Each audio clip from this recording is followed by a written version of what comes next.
May napansin lang ako. Ayun. Yung Honda Winner X, kilala mo? Oo. Bumenta hindi. Parang hindi ka nung sa market. Ito medyo nadadala lang ako dun sa mga tinatawag na pa-hype thing. Yung pa-hype ng pa-hype, tapos bigla, hindi naman magugustuhan ng Pilipino. Hindi siya nagiging taste, kumbaga. Yun ko napansin to dun sa motor ni Junel, Click 160. So, nung bibili si Junel, dapat Aerox talaga gusto niya. Ako na lang yung nagsabi sa kanya, Nel, sayang yung trend. Click 160 kasi palabas, kunin natin Click 160.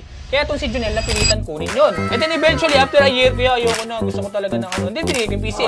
And then, same, dumating tong Winner X, di ba? After ilang buwan na ngayon, di ba? Sabi ko, binigay ako ng Winner X, baka bumenta. Kaso nandun ako sinatawag sa doubt na, bibili pa ako nito, dala ako sa Click 160. Hindi siya bumenta sa market, mas mabenta pa rin yung Click 125. Ngayon, tinitingnan ko ngayon yung market kung lalaki ba talaga yung market ng Honda Winner X o hindi. Ano tingin mo? Feel ko hindi. Bakit? Kasi ako, napasali ako sa group ng Winner X. Pero walang Winner X. Okay, tapos? Tapos nakita ko sa GC nila, parang kukunti lang yung player doon. Kukunti lang yung meron. User. Tapos wala ganong inquire, wala ganong tanong. Tapos pag may na pyesa, walang available. Oo. Ako kasi lang ito napansin ko. Classmate, naghahanap ka ba ng shop na kung saan ay merong service na binibigay patungkol sa'yo at mga produkto? Kapag gusto mong papotokin yung isang motor, it takes years, or about 2 years, bago siya masabing gusto ng tao. For example, yung Click, nung unang lapag niyan dito, hindi naman gusto ng tao yun. Yung Click 125, ang pangit ng itsura niyan noon. Pero lately, nung nag-evolve na siya, nagustuhan na siya ng tao, doon na siya gumanda. And then siya nagdire-diretso na yung market ng Click. And then ngayon, ang nakita ko sa kanya, yung sa Winner X, kasi di ba yung Supra, alam mo yung Supra?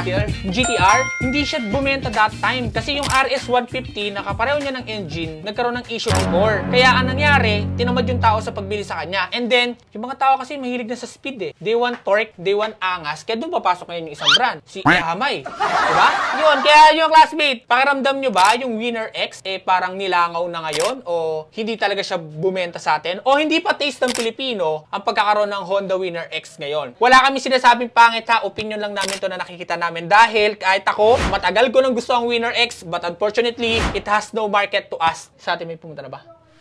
Isa pa lang. Dalawa yata. Isa pula nakita ko O, sabihin natin dalawa. So for about how many months na meron ng Winner X sa Pilipinas is dalawa pa lang yung pumunta sa shop. Napakaliit na market. Hindi ko kayo sinisira Winner X ha. Huwag kang magko-comment dyan na negative. Ang point ko lang, hindi pa ito ang era para sa Winner X. It takes months or years para masabi ng Pilipino na gusto namin itong motorsiklo na to, or options lang siya ng tao ngayon sa pagbili ng isang motorsiklo. Comment down below kung yun din ba yung napansin ninyo na hype lang ang Winner X noon, kaya siya meron ngayon dito. Comment down below.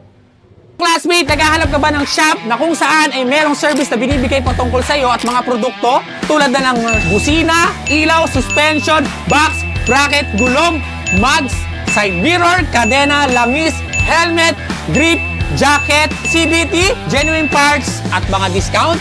Yes, classmate, welcome ka dito sa Secret Shop kasi lahat na nabanggit ko ay meron dito na pwede mong puntahan o pwede mong ma-avail sa murang halaga dahil nagbibigay kami ng discount. Kaya kung ikaw, classmate, naghahanap ka ng reliable na shop, punta ka na sa Secret Shop.